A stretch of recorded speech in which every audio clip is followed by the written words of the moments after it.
আপনারা বাচ্চাদেরকে ভর্তি করতে চান, অনলাইনে ফর্ম ফিল আপ করে লটারিতে যদি বা চান্স পায় তবে যে অ্যাডমিশন হবে, না হলে অ্যাডমিশন হবে।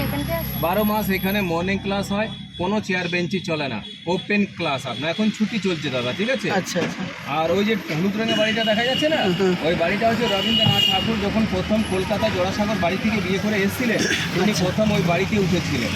আর আপনি মিউজিয়াম মধ্যে যেমনি মাটির বাড়ি দেখেছিলেন শ্যামলী বাড়ি, তেমনি এই মাটির বাড়িটা হচ্ছে রবীন্দ্রনাথ ঠাকুরের ওনার ওয়াইফের বাড়ি। আমাদের মিউজিয়াম মধ্যে তো সব রবীন্দ্রনাথ ঠাকুরের বাড়ি, কিন্তু এটা হচ্ছে মাটির বাড়ি ওনার ওয়াইফের, নাম হচ্ছে মীরালিনী দেবী।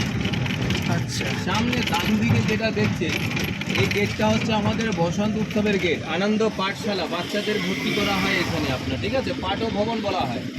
যখন আমাদের বসন্ত উৎসব হয় তখন এই গেটেই প্রবেশ করতে পারবেন, তাছাড়া এলাও নেই।